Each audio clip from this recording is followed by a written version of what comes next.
रति सद्गुरु मिलवें सर्वाधार, मंगलमय मंगल करन विनवो बारंबार। धन्य धन्य सद्गुरु सुखद, महिमा कही न जाय। जो कछ कहो तुम्हारी कृपा, मोते कछ न बसा। समवेत समादरणीय सज्जन वृंद, आदरणीय माताओं तथा भक्तिमती बहनों, अभी आप लोगों ने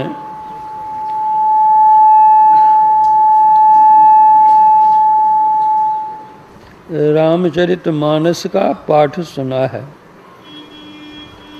रामचरितमानस एक विलक्षण ग्रंथ है। इसमें यह लौकिक और पारलौकिक दोनों लोकों में सुखमय जीवन जीने की शिक्षा दी गई है। अभी आप लोगों ने मर्यादा पुरुषोत्तम भगवान श्री राम का उपदेश, जो कि उन्होंने अपनी प्रजा को दिया था,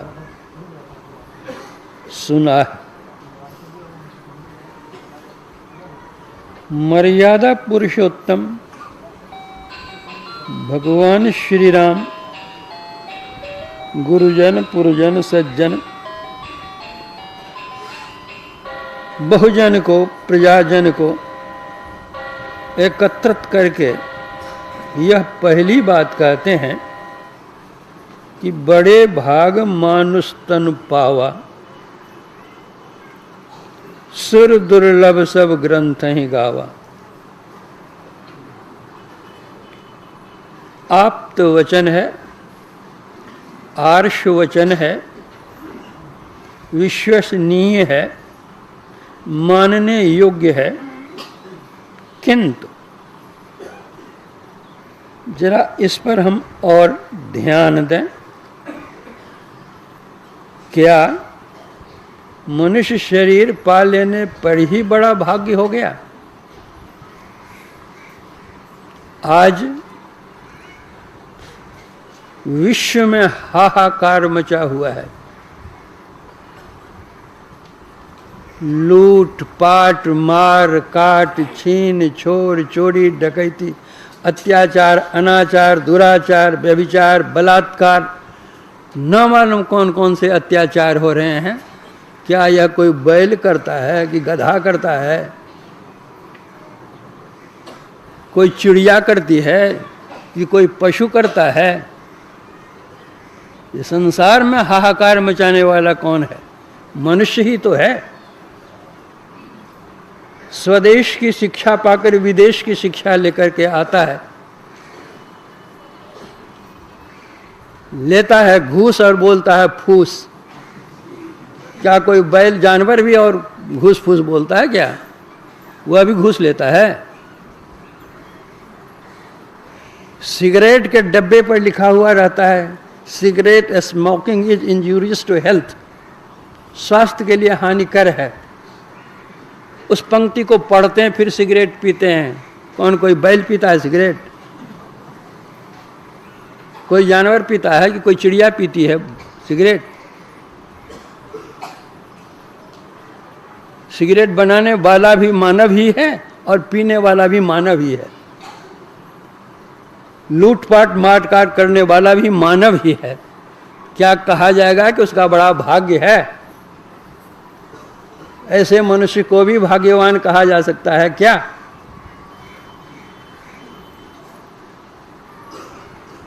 फिर भगवान ने कह दिया कि बड़ा भाग मनुष्य तन पावा।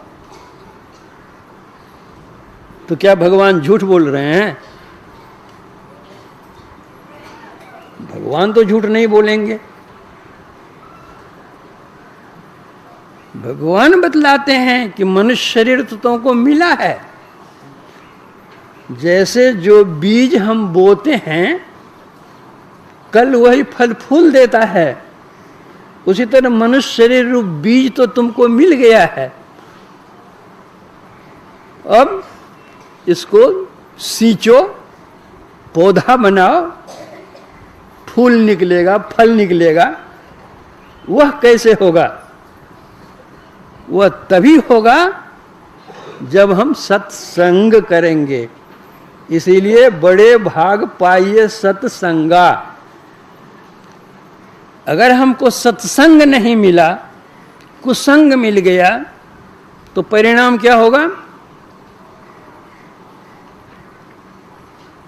गोस्वामी जी ही उसी रामचरितमानस में लिखते हैं, कबहु दिवस मह निबिड़तम, कब हुक प्रगट पतंग, उपजय बिन सई ज्ञान जिमि, पाई कुसंग सुसंग। आजकल वर्षा ऋतु है। वर्षा ऋतु में क्या होता है? सूर्य है लेकिन बादल आया,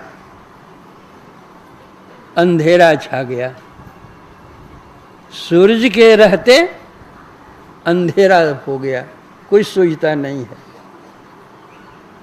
अब हवा आई और बादल को उड़ा दिया, मैदान साफ स्वच्छ दिखने लग गया। उसी तरह यह जीवन है। इस जीवन में अगर कुसंग हो जाता है तो भविष्य अंधकारमय हो जाता है। और जब सत्संग करते हैं, वह बादल को हटाने वाली हवा है, वह बादल को हटा करके जीवन को साफ बना देता है। इसीलिए बतलाया है कि बड़े भाग पाइए सत्संगा। जिस जीवन में सत्संग नहीं है, भगवत भजन नहीं है, वह जीवन कैसा? गोस्वामी जी कहते हैं, ते नर नरक रूप जीवत जग। वो संसार में तो है लेकिन नरकवत है। भव भंजन पज विमुख अभागी। नहीं सत्संग, भजन नहीं हरि को, श्रवण न राम कथा अनुरागी, तब सुत बित दार भवन ममतानि से सोबत अतिन कबहुमति जागी।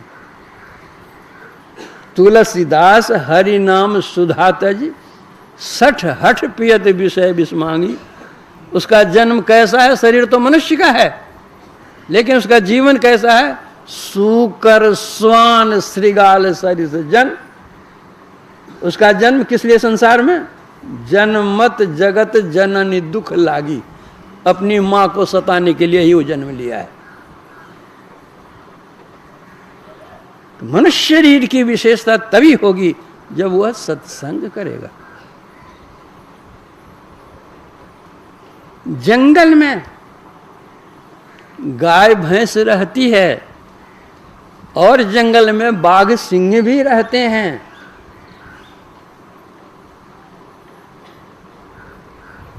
गाय भैंस कभी मांस नहीं खा सकती और बाघ सिंह कभी घास नहीं खा सकता। बाघ सिंह जानवर है, वह जानता है कि हमको क्या खाना चाहिए। गाय भैंस जानवर है, वह गाय भैंस जानती है कि हमको क्या खाना है। गाय भैंस भूखी मर जाएगी लेकिन मांस नहीं खाएगी। बाघ सिंह भूखा मर जाएगा लेकिन घास नहीं खाएगा। तो जो जानवर वो उतना टेक रखता है, और हम कहते हैं हम मानव हैं, बहुत बड़े विद्वान हैं, ज्ञानवान हैं, शिक्षित हैं, सुशिक्षित हैं और दीक्षित भी हैं।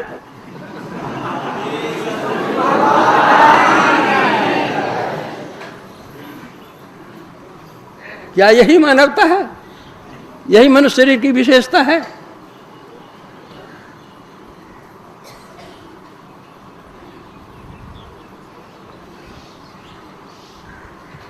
इसलिए जहां पहली बात मनुष्य शरीर की विशेषता है, उसकी विशेषता तभी आरंभ होती है जब बड़े भाग पाइए सत्संगा। जब मनुष्य शरीर मिला हुआ है और सत्संग करते हैं तो भगवान राम कहते हैं, शबरी को उपदेश देते हुए कि सत्संग तो करोगे, सुनो ठीक से प्रेम से, तब गुरु पद पंकज से बात, गुरु चरणाश्रित हो, शरणाश्रित हो।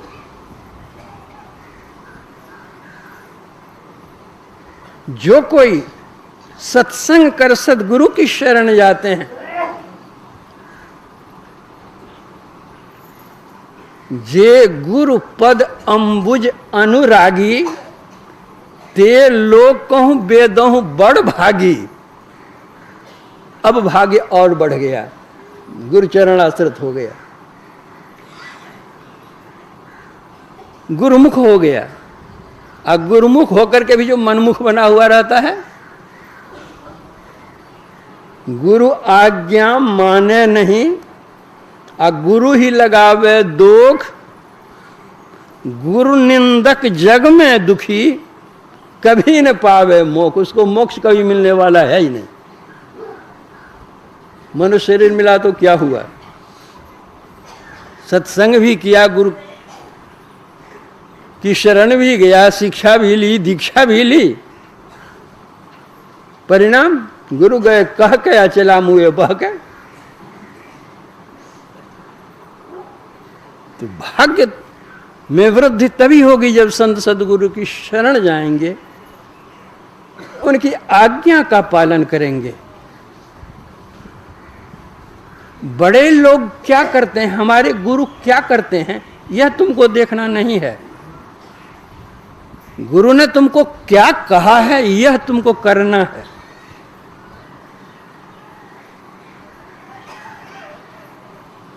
भान पिसान सर्वरस खाही, तिन कह मंद कहत को नाही।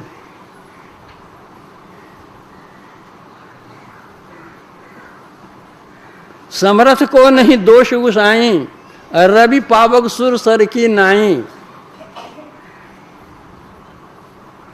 वे क्यों करते हैं, क्या करते हैं, वो देखने की हमारी दृष्टि कहाँ है।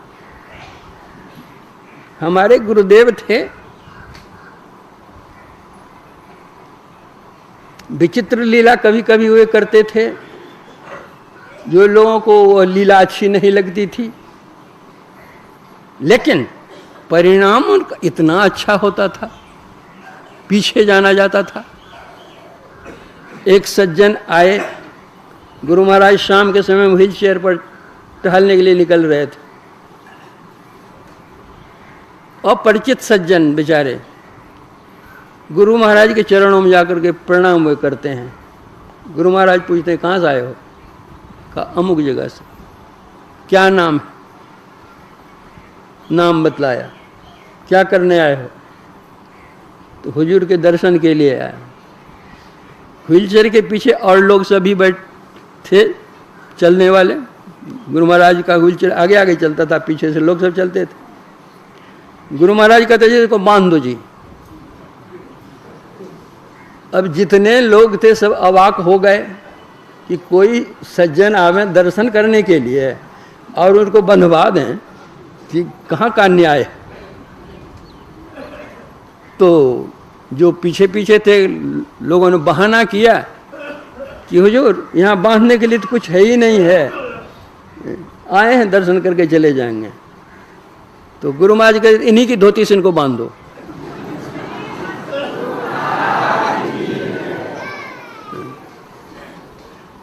धोती पहने तो बेचारे, उनकी धोती जो थी ऊपर का भाग, उससे उनके हाथ को लपेट दिया। आज्ञा है गुरु महाराज। गुरु महाराज कहते बैठो यहाँ। भीतर हॉल, भीतर में जो 2 ताड़ पेड़ हैं उसी के बगल में, रास्ते के नीचे बगल में बिठा दिया गुरु महाराज, बैठो यहाँ। बेचारा श्रद्धालु था, बैठ गया। जितने लोगों ने यह दृश्य देखा, सबके मन में यही बात आई कि गुरु महाराज ने अच्छा नहीं किया।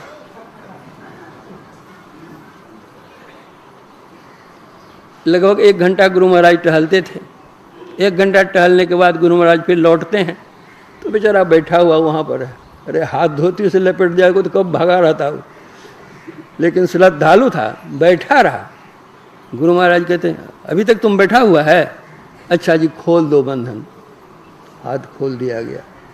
गुरु महाराज कहते हैं सीधे घर चले जाओ, रास्ते में कहीं रुकना नहीं, घर चले जाओ। बेचारा प्रणाम करके चला गया घर। जितने लोगों ने दृश्य देखा किसी के मन में यह बात नहीं आई गुरु महाराज जो कर रहे हैं अच्छा कर रहे हैं। 15-20 दिनों के बाद वह आदमी फिर लौट करके आता है। वैसे तो 50-10-20 लोग रोज आते ही जाते ही रहते हैं यहाँ पर, 100-50 भी आते हैं, कौन आए कौन गए कोई बात। लेकिन जिनके साथ कुछ घटना घट जाती है तो वो पहचान में आ जाते हैं कि इन्हीं को गुरु महाराज ने बनवाया था। लोगों ने पहचान लिया कि वही आदमी है। आकर गुरु महाराज के चरणों पर वह गिर जाता है, प्रणाम करता है और कहता हुजूर ने मेरा उद्धार कर दिया।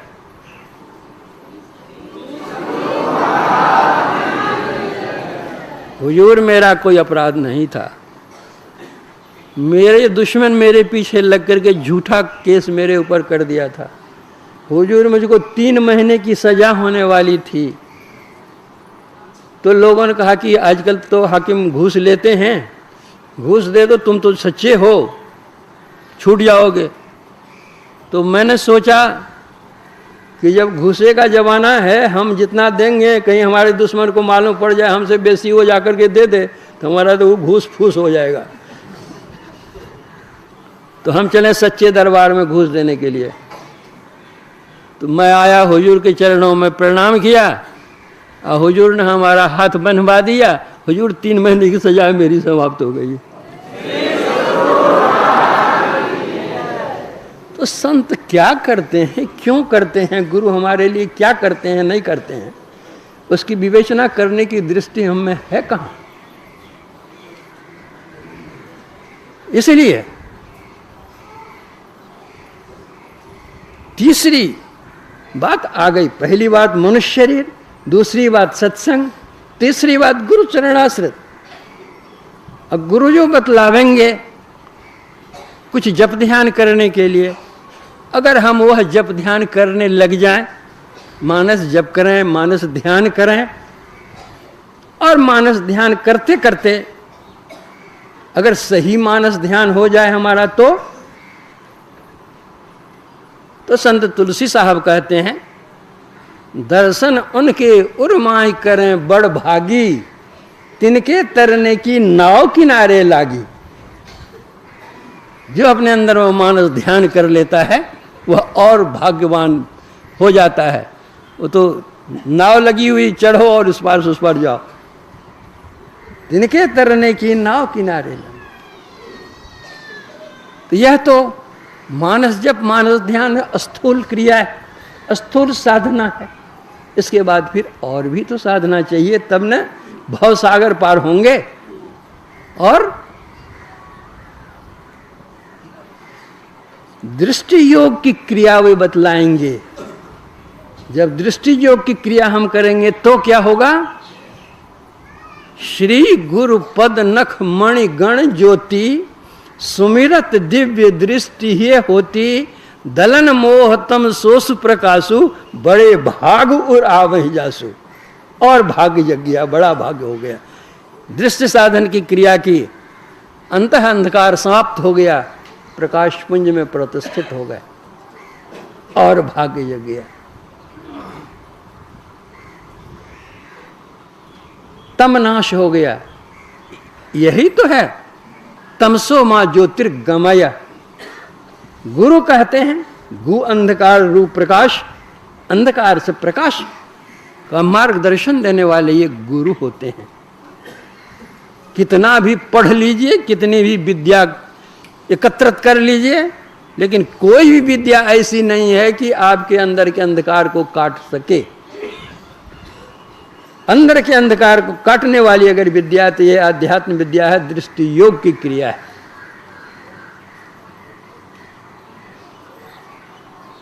और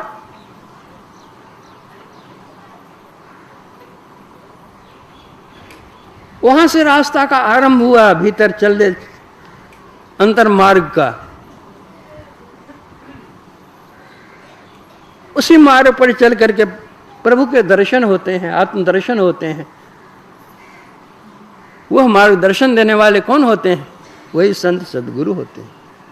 अद्भुत अंतर की डगरिया, जा पर चलकर प्रभु मिलते। यहां शुरू हो गया डगर पर, अंधकार से जो प्रवेश किए प्रकाश में, यही डगर मिल गई, रास्ता मिल गया, राह मिल गई। दाता सद्गुरु धन्य धन्य जो राह लखा देते। राह पर चलने में कोई कठिनाई भी है, तकलीफ भी होती है। कहते नहीं नहीं, अरे चलत पंथ सुख हो तो महा है, महा सुख मिलेगा। सामान्य सुख को कौन कहे? जहां अझर झरते, क्या अझर झरता है? अमृत ध्वनि की नौबत झहरत, बड़ भागी सुनते। अंतर में जो आंतरिक नाद है तुम्हारा, वह ब्रह्मनाद सुनने को मिलता है। उसको कौन सुनता है? बड़ भागी सुनते। जो बड़ा भाग्यवान है वही उस नाद को सुन सकता है, दूसरा नहीं।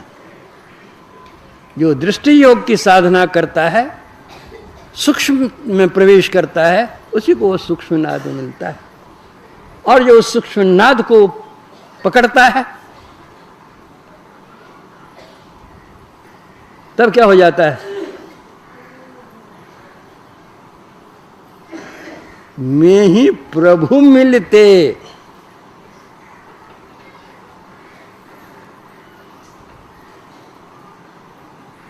नाद में यह गुण होता है अपने केंद्र में खींचने का। तो जो उस नाद को सुनता है, स्थूल सूक्ष्म की संधि जहां है, उस नाद को जो वह सुनता है स्थूल के केंद्र पर, तो वह नाद आता है सूक्ष्म के केंद्र से। वह नाद खींच करके सूक्ष्म के केंद्र पर ले जाता है। सूक्ष्म के केंद्र पर जो नाद वह सुनता है, वह खींच कर ले जाता है कारण के केंद्र पर। कारण के केंद्र पर जो नाद वह सुनता है, तो वह नाद ले जाता है महाकारण के केंद्र पर।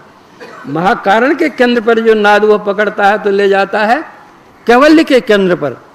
और जो कैवल्य के केंद्र पर पहुंच जाता है, वह परमात्मा के पास पहुंच जाता है। में ही प्रभु मिलते, प्रभु मिल जाते हैं। आवागमन का चक्र छूट जाता है। दैहिक दैविक भौतिक इन त्रितापों से जो मानव संतप्त होता रहता है, सदा के लिए मुक्त हो जाता है। नर्तन की उपादेयता यह है। इतना कह करके अपने प्रवचन में मैं विराम देता हूँ। आज रविवार है, गुरु कीर्तन के लिए।